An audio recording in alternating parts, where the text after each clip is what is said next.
우리말은 이어지지만 영어 성경이나 다른 성경에는 딱 떨어집니다. 우리말에는 이렇게 하시나니 하면서 이어져 있습니다. 여러분, 겉과 속이 다른 사람을 만나면 어떻습니까?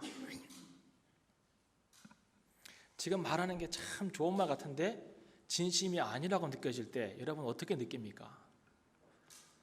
말하는 것하고 행동이 다른 사람을 만나면 어떻습니까? 화나죠, 그죠? 때려주고 싶어요. 주인이 있을 때와 주인이 없을 때 다르게 행동하는 직원을 보면 주인은 어떨까요? 이제 이렇게 하면 함정에 걸려드는 거예요. 교회에서의 삶과 교회 밖에서의 삶이 다른 성도들을 보면 하나님은 어떨까요? 때려주고 싶을까요? 빌립보 교인들에게 바울이 편지하고 있는 내용이 그것입니다. 너희가 내가 있을 때 참 잘했다는 것입니다. 내가 너희들에게 권면했던 하나님의 말씀들을 듣고 그 말씀을 참 잘 지켜 순종했다는 것입니다. 그것이 그에게는 참 기쁨이었습니다.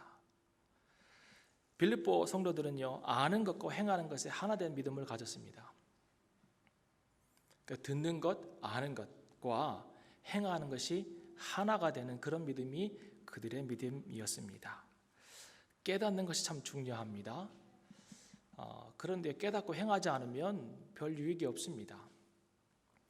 근데 깨닫는 것에도 두 가지가 있는 것 같습니다. 하나는 지식의 전달을 통하여서 깨닫는 그런 깨달음입니다.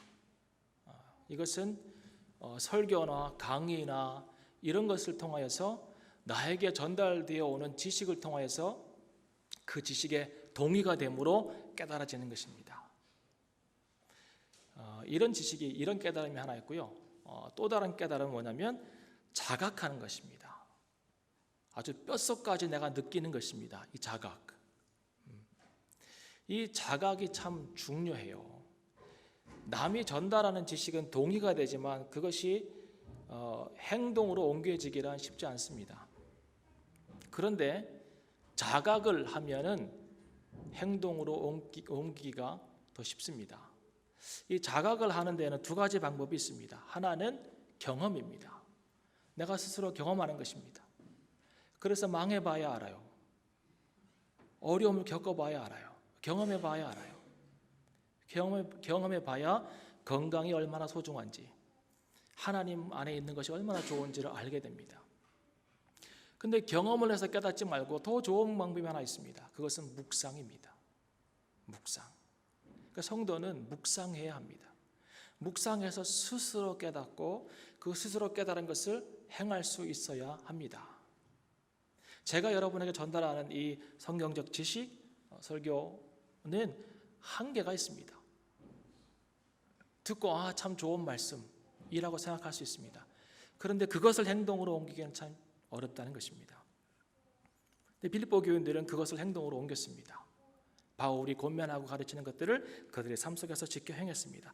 그리고 지금 부탁하는 것은 뭐냐면 감옥에 있기 때문에 그들을 페이스 투 페이스로 볼 수 없기 때문에 부탁하는 것이 뭐냐면 내가 너희와 지금 떨어져 있지만 그러나 이 떨어져 있는 상황 속에서도 너희는 여전히 하나님의 말씀을 지켜 행하라 라고 권면을 하고 있습니다. 없을 때에도, 리더가 있을 때에도, 리더가 없을 때에도 여전히 똑같은 모습으로 신앙생활을 할 것을 권면하고 있는 것입니다. 여러분, 성숙한 신앙 공동체는요, 여러 가지로 우리가 표현할 수 있겠습니다만은 성숙한 믿음의 공동체는요, 리더의 영향력이 많지 않은 공동체예요. 리더가 어떤 강력한 리더십을 가져가지고 그들을 확 사로잡아가지고 끌어가는 것보다 리더가 있는 것 같기도 하고 없는 것 같기도 한데 그 공동체가 정말 잘 세워져가는 그런 공동체가 좋은 공동체입니다. 세상 단체와는 달리 교회는요, 리더의 영향력으로 세워지는 것이 아닙니다. 좋은 목사님 모셔오면 잘 세워질 것 같아요? 우리 중에 좀 돈 많으시고 그리고 세상에서 좀 잘 나가시는 장로님 몇 분 계시면 교회가 잘 세워질 것 같아요? 그렇지 않습니다. 교회는 리더의 영향력을 받지 않습니다. 리더는요, 교회 안에 있는 리더는, 목사와 장로 같은 리더들은 형제 중에 하나입니다. 형제 중에 하나예요. 우리 공동체 안에 있는 형제 중에 하나라고요. 다만 하나님께서 주신 직분, 역할, 은사가 다를 뿐입니다. 제가 여러분보다 영적으로 스트롱하고 그렇게 하려고 노력하고 있습니다만은, 스트롱하고 하나님과 좀 더 친밀한 관계가 내가 있기 때문에 여러분 앞에서 설교하는 것은 절대로 아닙니다. 이 생각을 바꿔야 합니다. 특별히 우리가 영국 땅에서 이렇게 살고 있다면 이 리더십에 관한 것을 좀 생각을 바꿔야 합니다. 왜 그러냐면요, 우리 한국 교회의 리더십의 형태를 보면 4가지 정도의 리더십의 형태가 있습니다. 4가지 정도. 하나는 군대 리더십입니다. 군대 리더십. 또 한 가지는요, 유교 리더십. 세 번째로는 무속 리더십이 있어요. 4번째로는 조폭 리더십이 있어요. 간혹 가다가 이런 교회들이 보여요. 제가 처음에 섬겼던 전도사로 이제 공식으로 신학대학을 졸업하고 전도사가 되어서 섬겼던 교회가 군대식 리더십을 갖고 있는 교회였어요. 이 목사님이요, 군대 장교 출신이에요. 그래서 가끔씩 그 교회가요, 전당대회 같아요. 각 교구마다 입장하면 음악이 빵빵빵빵빵 나오고, 교구장들이 깃발을 들고 쫙 들어오면서 우르르 하고 막 들어오고 그래요. 탁탁 앉아가지고 막 그런 교회가 있었어요. 이 군대 리더십은요, 명령과 계급에 의해서 움직이는 교회예요. 그런 교회 많아요. 네. 들어, 순종해, 까라면 까, 막 이런 교회가 있어요. 없는 것 같죠? 있어요. 유교식 리더십이 있어요. 여기는 서열과 권위로 움직이는 리더십이에요. 아주 목이 막 쪼여와요, 이런 데 가면. 네. 어떤 교회에요, 어떤 목사님이 잘못한 애가 있는데 이 선생님이 누구냐고 물어봤어요. 주일학교 아이 선생님이 누구냐고. 그랬더니 손 들었더니 나오래. 회초리를 때려요, 강대상에서. 그런 게 다니실래요? 내가 목사인데 다 나오세요. 똑바로 못 사는 거 보니까 맞아야 되겠어요 하면서 회초리로 빠따를 막 때려보세요. 여러분, 그 교회 다니겠어요? 이런 교회 있다니까요. 거기에 미치면요, 더 때려주세요 막 그런다니까. 그런 리더십이 있어요. 무속 리더십이요. 무속은요, 저주를 피하기 위해서, 저주가 무서워서 움직이는 그런 리더십입니다. 이런 교회도 많아요. 기도원이나 특별히 이단 보면 우리 조직에서 벗어나면 RJ 이런 데 있어요. 지도세도 몰래 뭐 이런 데 있다고요. 무서워요. 조폭 리더십, 주목과 의리로 움직이는 그런 데죠. 이런 교회도 알고 있어요. 그 목사님이요, 깡패 출신이에요. 진짜예요, 진짜. 장로님이, 그 교회 장로님이 하도 이분을 그 춘천에 있는데 교회가 하도 이 장로님이 이분을 괴롭히니까 드디어 자기 깡패 기질을 드러낸 거야. 그래가지고 새벽 예배 끝나고 장로님 한 분을 잠깐 보시자고 해가지고 봉고차를 태우고 소양강 댐으로 올라간 거예요. 그리고 문 내려 이 자식아 막 이러는 거죠. 그때부터 장로님이 말 잘 듣는데요. 부목사는 맨날 좋은 티 까요. 팍 예배 끝나면 뭐 방송 사고 나고 하면은 딱 세워놓고 그냥 발로 확 까는 거죠. 막 똑바로 안 하냐고. 부흥회는 참 잘해요. 부흥회 가면 막 사람들을 울렸다가 막 웃겼다가 막 이래요. 근데 이 조폭 기질이 있는 사람이 어떻게 하냐면, 부흥회에서 사례비를 많이 받고 오잖아요. 그럼 자기 이제 월급이 넉넉하니까 그 돈을 다 또 자기 조직원들에게 쓰는 거예요. 부목사들 데리고 나와가지고 오늘 골라. 그럼 얘네가 또 막 뒤집혀가지고 막 고르잖아요. 이 맛이 들려가지고 아예 예배 끝나면 맞을 자고 딱 서 있어요. 부흥회 끝나면 또 뭐 나가서 놀 생각하고 있는 거예요. 이런 교회도 있어요. 그러니까 단편으로 몇 가지 얘기를 해드렸지만, 이런 잘못된 그 유형의 리더십 아래서 한국 교회들이 망가져가고 있다고요. 가장 많이 망가진 모습은 목회자의 모습이에요. 이런 리더십은요, 다 목회자에게 권력과 힘이 가게끔 만들어진 구조예요. 거기에서 목회자들이요 자기 마음대로 교회를 운영해요. 재정이 투명하지 않아요. 인사관리 자기 마음대로 해요. 그러면서 고난과 지위와 권력을 휘두르고 있는 거예요. 보면 한국 교회는 중세 시대의 캐톨릭이 타락했던 것과 비슷한 형태로 가고 있다고 저는 생각이 듭니다. 종교의 타락은요 항상 사회의 타락으로 이어져요. 여러분, 사회가 타락하면 종교가 타락할 것 같죠? 아니에요. 사회는 항상 그랬어요. 종교가 타락하면 사회가 더 타락하는 거예요. 근데 종교의 타락의 핵심은 성직자의 타락이에요. 성직자의 타락은요 성직자들에게 너무 많은 것이 주어졌을 때 그렇습니다. 돈과 힘이 너무 많이 주어지면 성직자는요 타락할 수밖에 없어요. 그것을 견디고 이길 사람이 없어요. 세상에서 가장 무거운 중력은 돈과 권력의 힘이에요. 그걸 이길 수가 없는 거예요. 교회의 리더십의 주체는 누구예요? 목사도 아니고 장로도 아니고 그 누구도 아니에요. 돈 많은 사람도 아니에요. 하나님이십니다. 하나님. 이게 아주 근본적이고 원칙적인 얘기 같지만 이것이 안 지켜지니까 교회들이 무너져가는 거예요. 하나님께서 교회 리더십의 주체이십니다. 다른 말로 하면 하나님이 교회의 주인이라는 뜻입니다. 하나님이 주인입니다. 이 교회의 주인이 하나님이십니다. 오늘 본문에서 바울이 이런 얘기합니다. 너희 안에 행하시는 이는 하나님이시니 그랬습니다. 내가 너희에게 영향력을 미쳤고 지금도 권면하고 지금도 기도하지만 너희 안에 행하는 이는 내가 아니라는 거예요. 목사가 아니라는 거예요. 하나님이라는 것입니다. 교회의 리더가 되시는 하나님이 행하시는 일이 뭘까요? 그러면요 오늘 읽은 본문에 잘 나와 있습니다.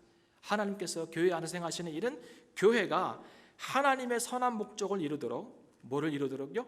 하나님의 선한 목적을 이루도록 소원을 품게 하십니다. 교회로 하여금 성도들로 하여금 소원을 품게 하십니다. 하나님의 목적이 이루어지게끔 하기 위해서. 그리고 그것을 하나님께서 행할 수 있도록 돕습니다. 이것이 하나님의 리더십입니다. 다시 말하면 하나님이 우리 안에서 행하시는 일은 우리가 끊임없이 하나님을 위해서 거룩한 소원을 품도록 하신다는 것입니다. 하나님이 주인 되는 교회의 성도들은 거룩한 소원을 품고 살아갑니다. 세상 사람들은 잘 먹고 잘 입고 높은 자리에 올라가고 남들의 부러움을 사는 정도의 소원을 품고 살아갑니다. 조금 나은 사람들, 조금 좋은 사람들은 구제하고 봉사하는 일에 또 마음을 둡니다. 그런데요, 성경이 분명히 얘기합니다. 하나님의 다스림을 받는 사람들은 먼저 그 나라와 그 의를 구합니다. 무엇을 먹을까? 무엇을 입을까? 무엇을 마실까? 염려하지 않습니다. 먼저 그 나라와 그 의를 구합니다. 우리가 슬퍼해야 할 것은 오늘 돈이 없는 것이 아닙니다. 우리가 슬퍼해야 할 것은 오늘 내가 이 일이 잘 안 돼서가 아닙니다. 오늘 내가 슬퍼할 것은 인간관계가 깨진 것이 아닙니다. 우리가 정말 하나님의 다스림을 받고 있는 성도라면 우리가 슬퍼해야 할 것은 하나님의 교회들이 하나님을 주인으로 모시지 못하고 하나님의 의가 아니라 이 세상의 것들을 추구하고 있는 것에 대한 슬픔이어야 합니다. 이 슬픔을 느낍니까? 묻고 싶습니다. 우리가 교회이고 우리가 성도인데 교회들이 또 성도가 나를 포함하여서 우리가 하나님을 우리의 삶의 주인으로 모시지 못하고 하나님의 의가 아니라 세상 것을 추구하는 것에 슬픔이 있어야 합니다. 그런 사람이 있었습니다. 예레미야입니다. 예레미야는 거룩한 소원을 하나님 안에서 품었습니다. 그것은 뭐냐면 우상 숭배로 무너져가고 있는 이스라엘의 신앙이 다시금 회복되는 것이었습니다. 그들이 하나님을 부르지만 그러나 그 이후에 또 바알과 아세라에 가가지고 은밀히 그들을 숭배하고 그들에게 제사를 드리는 모습 속에서 그는 안타까워했습니다. 아파했고 슬퍼했습니다. 그래서 그 중심이 불붙는 것 같은 그런 마음으로, 이 말이 뭐예요? 뜨거운 열정으로, 정말 그 중심이 불타는 것 같은 그런 열정으로 하나님의 말씀을 쏟아냅니다. 하나님께로 돌아오십시오. 여러분의 마음이 하나님께 있지 않으면 여러분이 하나님의 전이라고 하는 이 건물이 하나님의 전이 아닙니다. 하나님께로 돌아오세요. 선포합니다. 사람들이 안 돌아와요. 안 돌아와요. 돌아왔으면 세상이 바뀌었겠죠. 안 돌아옵니다. 예레미야 5장에 보면 하나님께서 예레미야에게, 예레미야야, 네가 예루살렘에 올라가서 도시 이곳저곳을 다니면서 하나님을 경외하는 자가 있는가 한번 찾아보라. 그렇게 부탁을 합니다. 이야기를 합니다. 네가 만일 예루살렘에서 나를 경외하는 사람들이 모인 나의 성전이 있는 그 도시에서, 거룩한 도시라고 하는 그곳에서 나를 경외하는 사람이 한 사람만 있다고 치면 내가 이 성을 멸하지 않겠다 라고 얘기합니다. 그런데 그 한 사람이 없습니다. 예레미야가 웁니다. 울어요. 엄청 울어요. 그냥 우는 게 아니에요. 그 시대에 하나님이 없는 비극적인 신앙 공동체를 보면서 운다고요. 여러분, 성도가 왜 울어야 합니까? 예수님 울었어요. 예루살렘을 보면서 울었어요. 예루살렘아, 예루살렘아, 내가 어느 때까지 너희를 이해하고 기다리고 용서하겠느냐? 울었어요. 예수님 울었어요. 예레미야 울었어요. 신앙 공동체라고 불리는 곳에, 교회라고 간판을 걸어놓은 곳에 하나님이 안 계신 것을 보고 그는 울었다고요. 우리가 울 일이 이거여야 해요. 그런 눈물의 선지자였어요. 느헤미야를 보세요. 느헤미야가요, 왕의 술 맡은 관원이었습니다. 이렇게 술 마시는 사람이 아니었어요. 이게 술상무가 아니라고요. 이게 굉장히 중요한 직책이에요. 왜냐하면 왕이 음독될 일이 많았거든요, 과거에는. 그래서 먼저 자기가 마시고 그 다음에 왕에게 그것을 주기 때문에 굉장히 신뢰하는 사람만이 이 자리에 올라갈 수 있었습니다. 그래서 왕하고 굉장히 친했겠죠. 이 사람은 늘 긍정적인 사람이었고요, 늘 밝은 사람이었어요. 근데 어느 한날 얼굴에 수심이 가득한 거예요. 그 왕이 궁금해가지고 물었잖아요. 느헤미야야, 네가 다른 날 같지 않다. 왜 그러냐? 어떤 놈이 술에다가 뭐 탔냐? 물어보는 거죠. 집에 뭔 일 있어? 부인이 말 안 들어? 네. 자식 새끼 속썩이 막 물어보는 거죠. 다 아니라는 거예요. 아닙니다. 돈 없나? 돈 줄까? 아니. 어디 아파? 아니. 그럼 뭘 원해? 그때 잠깐 기도하고 자기 소원을 이야기합니다.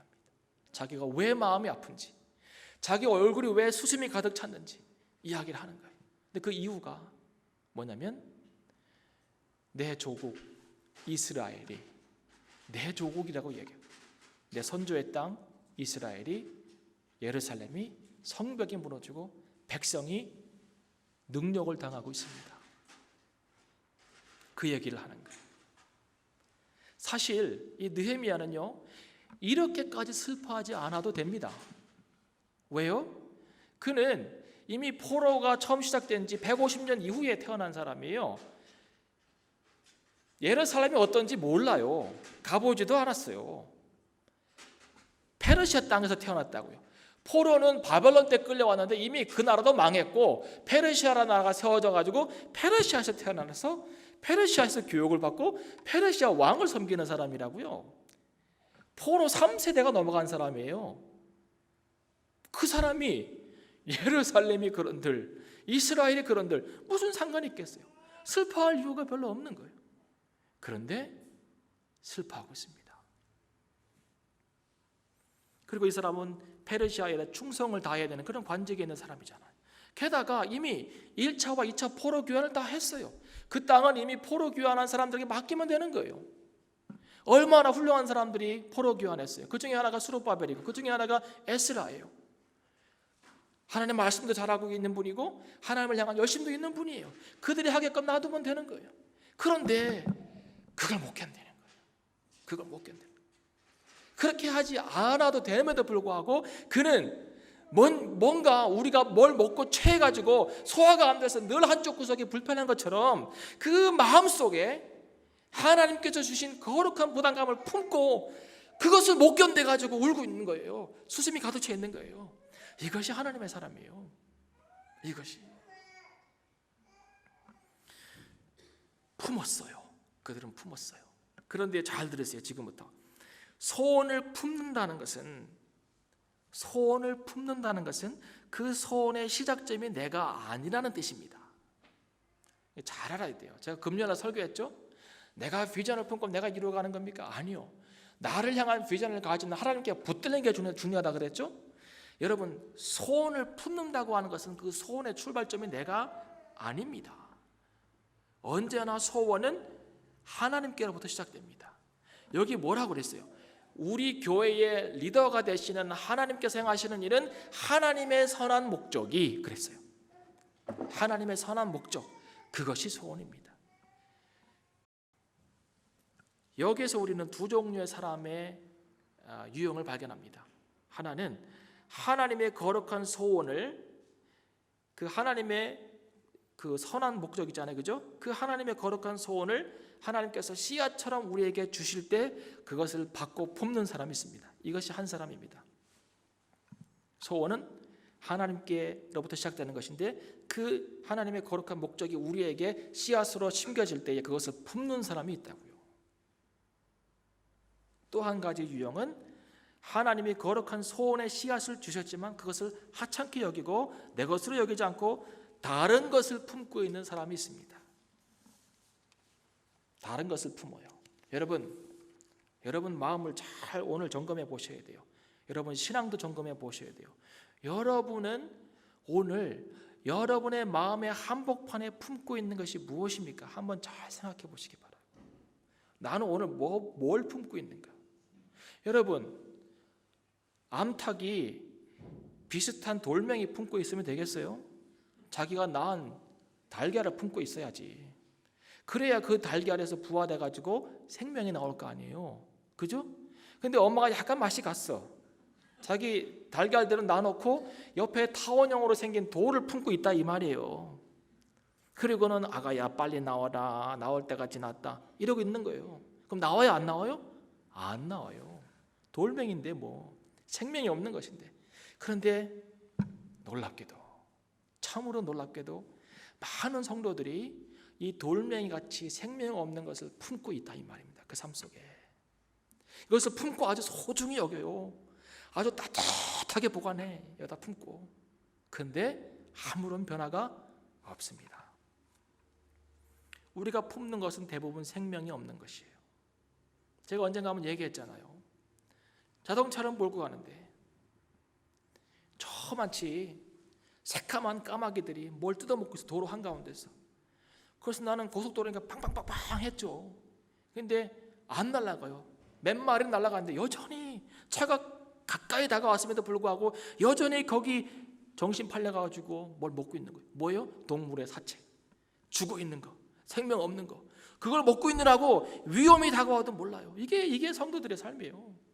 생명 없는 것을 먹고 앉아 있는 거예요. 위험이 다가와도 몰라요. 그냥 살아요. 거기서 철푸덕 앉아가지고. 이것이 성도들의 삶이라고요. 생명 없는 것을 품고 있다고요. 뭔가 거기서 나오길 기대해요. 안 나와요. 하나님이 주신 소원의 씨앗에는 생명이 있습니다. 그리고 우리가 품으면, 이 품다는 단어가요, incubate예요. incubate. 미숙어가 나오면 인큐베이터에 집어넣죠. 그것처럼 품는 거예요. 그러면 하나님께서 주신 씨앗은 생명이 있기 때문에 그것을 품으면 싹이 나고 자라고 열매를 맺습니다. 다시 말하면 소원을 주시는 분도 하나님이시요, 그 소원을 이루시는 분도, 그리고 그 소원을 이루시도록 행하시는 분도 하나님이십니다. 예레미야 33장 2절에 이런 얘기했어요. 예레미야가 이를 행하시는 여호와, 그것을 지어 성취하시는 여호와. 하나님에 대한 설명이 있는데 하나님께서 어떤 분이냐면 이를 지어서 성취하신다는 거예요. The Lord who formed it and established it. 주님께서 그것을 만드시고 또 주님께서 그것을 이루신다는 거예요. 주님께서 씨앗을 주시고 열매를 맺게 하신다는 거예요. 여러분, 느헤미야가 성벽 재건을 하는 그런 소원을 품었을 때요, 대적들이 많았어요. 환경이 좋지 않았어요. 성벽은 완전히 무너졌어요. 불타서 회파됐어요. 그 무너진 성벽의 재료들을 다시 쓸 수 있는가 만져봤더니 부서져요. 인적 자원도 부족해요. 물적 자원도 부족해요. 모든 것이 다 불가능해 보였어요. 그런데 하나님께서 주신 소원이 있어요. 그리고 믿음으로 나아가요. 그래서요, 하나님께서 그것을 이루어 가시는데 얼마나 빨리 됐냐면 52일 만에 그 성벽이 완공이 됩니다. 대적이 없어도, 모든 것이 준비되었어도 52일 만에 그 일을 이루기는 쉽지 않은 대공사입니다만은 52일 만에 그것을 끝냅니다. 그러면서 느헤미야가 하는 말이 있습니다. 내가 한 것 아니라는 거예요. 하나님의 전능하신 손이 내 위에 머물러 있음으로 된 일이라는 거예요. 하나님의 전능하신 손이 내 위에 머물러 있는 것을 나도 느끼고 사람들에게도 느끼게 하였고, 그 전능하신 하나님께서 이 일을 이루셨다는 거예요.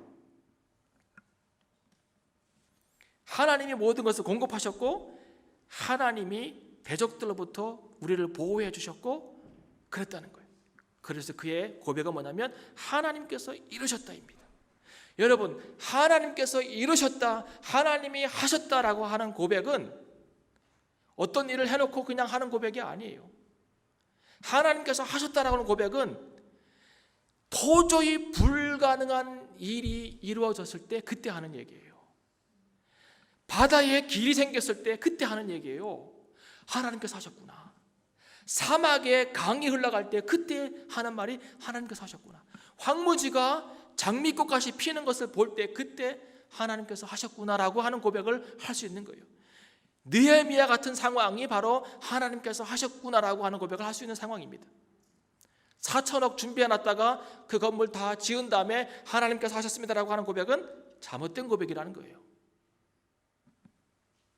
여러분, 소원의 씨앗을 주시는 분도 하나님이시고, 그것을 자라게 하시고 열매를 맺게 하시는 분도 하나님이십니다. 그럼 우리가 할 일은 뭘까요? 아까 말했던 것처럼 소원을 품는 거예요. 내가 시드베드가 되는 거예요. 모판이 되는 거예요. 내 마음이. 이게 굉장히 중요한 거예요. 내가 품어야 돼요. 그런데요, 이 소원을 품는 게 어려워요. 굉장히 어려워요. 제가 해보니까 이거 정말 어려워요. 그냥 주시면 받고 가만히 있으면 주님이 잘하게 하시는데 이러면 좋겠죠. 주셔서 받고 품고 있으면 그냥 쑥 자라면 좋겠죠. 근데요, 하나님께서 우리에게 다가오셔가지고 하나님의 선한 목적을 말할 때 그것을 품는 사람이 몇 안 돼요. 성경에 보면 하나님께서 마리아에게 다가가십니다. 그리고 하나님의 선한 목적을 얘기하십니다. 네 안에 내가 성령으로 아이를 잉태하게 하겠다. 이거는 있을 수 없는 일이잖아요. 그 시대에는 율법에 의하면 돌 맞고 죽는 일이잖아요. 근데 마리아는 그걸 품어요. 자, 품는다는 게 어떤 것인지 알겠죠? 품는 것에는 어려움이 있습니다. 어려움이 있습니다. 그래서요, 소원을 품는 것에는 결단이 필요해요. 근데 결단이 쉽지 않아요. 왜요? 결단이 어려운 것은 그 삶이 그때부터 그 소원을 품고 결단해서 그렇게 내가 쓰임받기 원합니다라고 고백하는 순간부터 예상되는 어려움들이 불보듯 뻔해요. 이게 정말 그래요. 얼마나 뻔한지 몰라요. 선지자들이요, 초창기에 불렀던 선지자들은 아무것도 모르고 예스 했어요. 야, 쓰임받겠습니다, 할렐루야 했는데요, 중간쯤 선지자들은요 안 하겠다 그래요. 예레미야 안 하겠다 그래. 왜요? 이미 선지자 이사야가 톱으로 쳐 죽는 걸 봤는데 무슨 영광이 있다고 선지자의 길을 가요? 못 가요. 어떻게 가겠어요? 돌 맞는 건 다반사고 감옥 가는 거 다반사고, 결국 죽는 거 다반사인데 어떻게 내가 선지자의 길을 가겠다 영광스럽게 얘기하겠냐고요. 못 가는 거예요. 제가 목사하겠다고 했을 때 우리 아버지가요 말렸어요. 저의 삶 가운데 한 번도 저를 말린 분이 아니에요. 딱 두 가지 말렸어요. 하나는 제가 공고 간다고 할 때. 왜 공고 가려고 했냐면 집안이 너무 어려워져 가지고 우리 아버지 교도소 가 계시고, 그래서 아버지 면회를 갔어요. 이제 진로를 선택해야 될 때 유리창이 있고 구멍이 뻥뻥뻥뻥 뚫린 그곳에서 아버지가 눈물을 흘리면서, 아들아, 아버지가 여기 있어서 미안한데 공고는 아니다. 공고는 아니다. 내가 내 실력을 안다. 공고 가지 마라. 하나님이 우리 가정에게 프로바이딩 하실 거니까 인문계를 가라. 그 얘기 하셨어요. 나는 공고 가서 이제 돈 벌려고 그랬죠. 그래서 제가 그거 하나 아버지가 말려서 안 갔고, 두 번째 이제 공부를 잘해가지고 이제 좋은 데 갈 수 있었는데 신학대 간다고 하니까 아버지가 눈물을 흘리시면서 그 배고픈 길을 가려냐 그랬어요. 제가 가겠습니다. 그랬어요. 가겠습니다. 예상을 못한 거 아니에요. 우리 목사님 그때 월세 살았거든. 나는 큰 교 다니지 않았어요. 신학대 갈 때. 나는 목사님들이 화려한 부분을 못 봤어요. 난 목사는 배고프구나 그렇게 생각했어요. 목사는 새방 살고 한 방에 한 가족 5명이 살아야 되는구나 그거 알고 갔어요. 목사는 차 없어가지고 시내버스 타고 다니지 않은구나 그거 알고 갔어요. 나는 어떤 목사들의 화려한 면, 뭐 에쿠스 타고 이런 면 보지 못했어요. 그렇다고요. 어려움이 뻔하게 예상돼요. 그렇게 결단이 안 되는 거예요. 이 소원은 너무 영광스러운 것인데 그 삶을 살기에는 내가 싫은 거예요. 이것이 성도들의 이기적인 모습이라니까요. 은혜만 주세요. 하나님 은혜만. 사명은 no. 은혜는 잔뜩 주시고 성령은 충만하게 주시고 거룩한 부담감은 주지 마세요. 이것이 성도들의 이기적인 모습이라고요. 평생의 삶이 요구되는 것일 수도 있습니다. 이 소원을 품는 것이, 결단하는 것이 평생의 삶을 요구하는 것일 수도 있어요. 여러분, 이 소원을 품고 나아가는 것은요 단기 선교가 아니에요. 단기 선교는 재밌어요. 어려움도 있어요. 물론 가면 그 단기 선교 뭐 길어야 한 달인데 거기서 뭐 아프리카에서 조금 한 달 동안 이렇게 그들처럼 산다고 해서 인생 뭐 그렇게 크게 저거 하지 않아요. 그러니까 거기서 견디는 거죠. 한 달을 견디는 거죠. 한 달 뒤에 있으면 난 또 한국의 대한민국의 최첨단의 사회로 다시 돌아가니까 불편함이 없으니까 돌아가면. 소원을 품는 것은 단기 선교가 아니에요. 아프리카 밀림으로 깊숙이 들어가서 평생을 사는 것과 같은 거예요. 그럼 이거 하겠냐고요? 못하죠. 삶이에요. 삶의 자리가 옮겨지는 경험이고 죽을 때까지 헌신해야 되는 것일지도 몰라요. 그러니까 못하는 거예요. 못하는 거예요. 큰 포기와 희생이 요구돼요. 부자 청년에게 예수님께서 나를 따르라 그랬어요. 근데 따라요? 주님 가겠습니다. 그래요? 아니요. 재산을 팔고 오라고 하니까 재산 놔뒀다가 우리 쓰자 이게 아니라 재산을 팔고 오라고 하니까 못 따르는 거예요. 재산의 가치가 주님을 따르는 가치보다 크게 보이니까 못 따르는 거죠. 그래서요 소원을 품는 것에는 결단이 필요하고 결단에는 뭐가 필요한지 아세요? 결단에는 믿음이 필요한 거예요. 믿음은 이때 사용하는 거예요. 이때 주님께서 소원을 주셨고 그 소원을 결단으로 받고 그럴 때 필요한 것이 믿음입니다. 믿음. 내 것을 뭐 이렇게 내가 원하는 것을 받아 누리기 위해서 기도할 때 필요한 믿음이 아니에요. 믿음은 하나님을 위해서 살아가기 위해서 필요한 것이 믿음이에요. 내 삶 내려놓고 내 청춘 내려놓고 내가 가진 모든 것을 내려놓고 주님을 따르기 위해서 필요한 것이 믿음이지 그 외에 믿음이 필요하지 않아요. 예수님께서 내 믿음이 너를 구원하였느니라. 내 믿음이 어떤 믿음입니까? 하나님이 붙드신다. 내가 살아가야 될 길이 내가 걸어가야 할 길 안에 많은 어려움과 포기와 희생이 보이지만 그러나 그 안에서도 하나님이 나를 붙드신다. 이 믿음.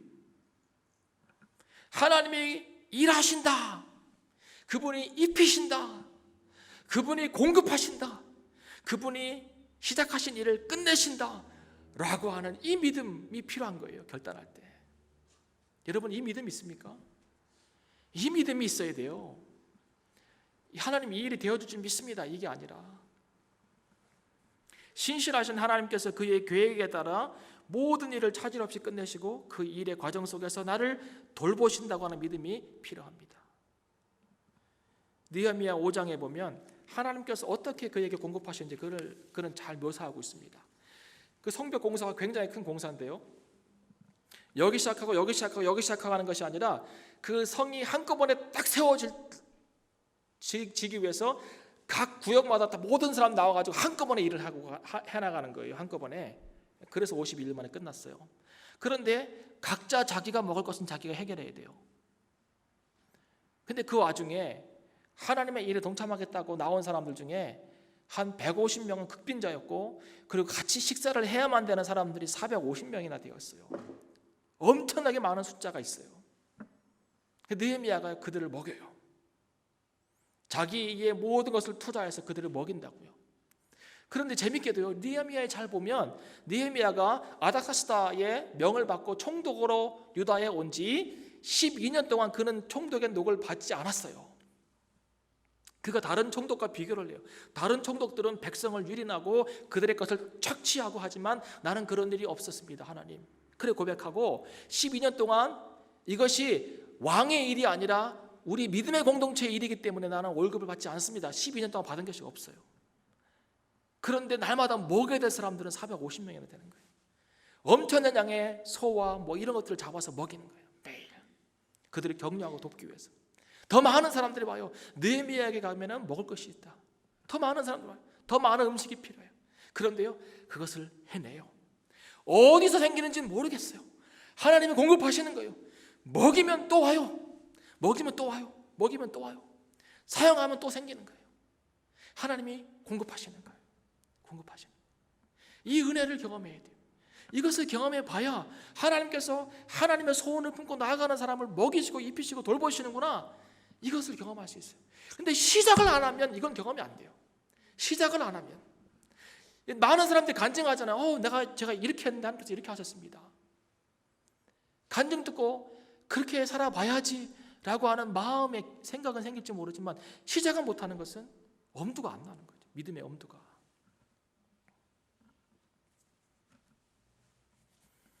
이런 종류의 믿음의 삶을 살았던 많은 사람들이 공통적으로 하는 얘기가 있습니다. 조지 뮬러 아십니까? 고아들의 아버지, 5만 분 기도에 응답받은 사람. 그 사람이 하는 얘기, 이렇게 느헤미야나 예레미야나 이런 믿음의 삶을, 하나님의 소원을 그냥 품고 그 길을 우직하게 믿음으로 걸어갔던 사람들이 공통적으로 고백하는 얘기 이거예요. 나는 매일 은혜의 시간을 살았습니다. 매일. 얼마나 고통스럽겠어요. 얼마나 힘들었겠어요. 그런데 그들은 그것이 은혜로 받았어요. 나는 매일 은혜의 시간을 살았습니다. 또 한 가지, 나는 하나님과의 동행의 의미가 무엇인지를 배웠습니다. 동행의 의미는 거기서 배우는 거예요. 필요할 때마다 공급하시는 하나님의 손길을 경험하면서 한없이 행복했습니다. 한없이. 없어서 기도했고 기도해서 생겼고, 그래서 나는 한없이 행복했습니다. 조지 밀러가 애들을 먹여야 되는데 오늘도 또 없는 거예요. 먹을 것이. 고아들을 먹여야 되는데 빵이 없는 거예요. 그래서 기도했어요. 하나님 어찌합니까? 이 아이들이 굶어가고 있습니다. 하나님 먹이신다며요. 내 기도에 이렇게만 응답해 주셨잖아요. 하나님 어떻게 합니까? 오늘 얘를 먹여야 됩니다. 갑자기 사이렌이 흥 울려요. 보니까 빵 공장에 불이 났어. 뭐 기도 때문에 불난 건 아니에요. 그런데요, 거기서 팔 수 없는 빵들이 고아원으로 오는 거예요. 기도의 사람들은 이렇게 사는 거예요. 이렇게. 내가 빵 만들려고 하고, 내가 노가다 하고, 또 돈 만들어서 막 갖다 대고, 이것도 괜찮아요. 멋있어요. 근데 기도의 사람들은 하나님께서 나를 시작하게 하셨으니 인도하신다 믿고 기도에 무릎을 꿇어요. 내가 바쁠 때는 3시간 기도했는데 이제 더 바빠져서 5시간 기도합니다. 그래요. 이 사람이 얼마나 멋있어요. 기도로 사는 거예요. 그냥 무릎 꿇고 신뢰하며. 제가요, 신학대학 다닐 때 정말 마음을 주고 따랐던 목사님 한 분이 계세요. 제가 원래 그런 사람이 아니에요. 제가 따르는 분은 오직 주님과 우리 집사람이에요. 머리가 이렇게 길었잖아요. 내가 이 평생에 제일 길어요. 이 머리가 지금. 길다면 기르는 거예요. 제가 따라요. 별 중요하지 않은 것은. 왜요? 한 여자를 기쁘게 하는 것도요, 남자의 사명이에요. 잘 들으세요, 집사님들. 네. 특별히 50을 넘어가시는 집사님들.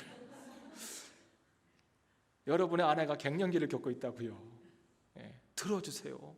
들어주세요. 들어주는 것만 해도 감사한 거예요, 여자들은. 네. 하여튼 이 목사님 계셨어요. 김남준 목사님이라고, 열린교회 목사님이에요. 이분이 얼마나 뜨거운지 몰라요. 지금도 그러시지만 그전에는 여기 그냥 설교하면 불꽃이 나왔어요. 그래서 이분이 별명이 불꽃 목사예요. 하나님의 백성들은 불꽃처럼 살아야 한다, 뭐 이런 책을 쓰고, 설교자는 불꽃처럼 타올라야 된다, 막 그래요. 설교를 어떻게 냉랭하게 사랑합니다 이렇게 할 수 있겠어요? 막 불꽃처럼 막 선포해야지. 용이 막 불을 뿜듯이. 그 불꽃 목사예요.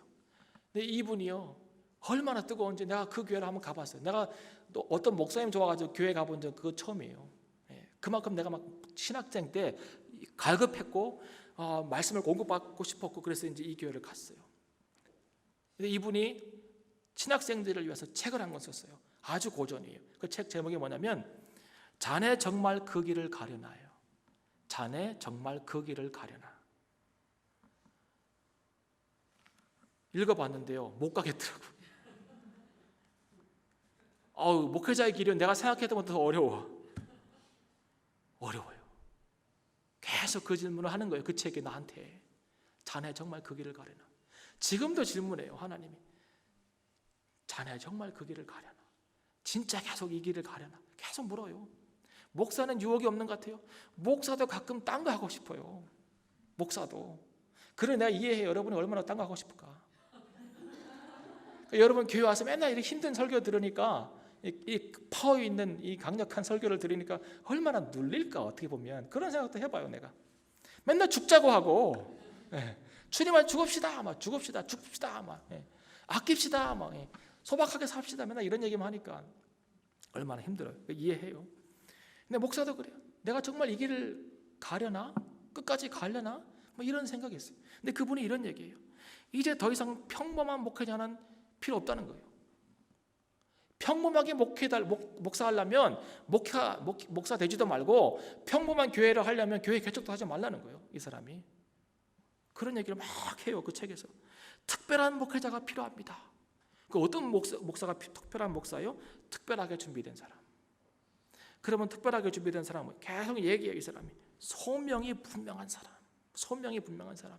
하나님께서 심겨준 그 거룩한 소원의 씨앗이 분명히 그 안에 품겨져서 어떤 환경 가운데 하나님께서 나를 심어 놓으셔도 그 길을 갈 수 있는 준비가 된 사람이 특별한 목회자라는 거예요.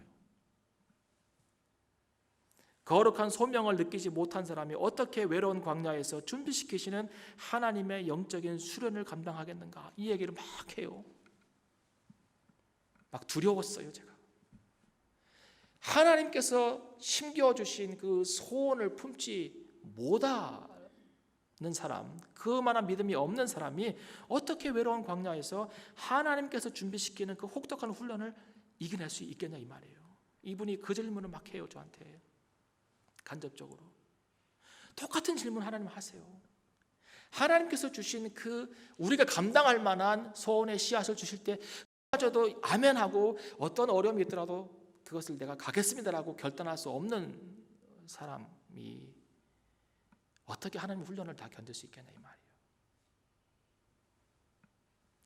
우리가 걸어가는 이 길을 아무도 공감할 수 없다는 거룩한 고독 때문에 눈물을 흘려야 되는 때가 많을 것입니다 라고 그 목사님이 책에도 써놨어요.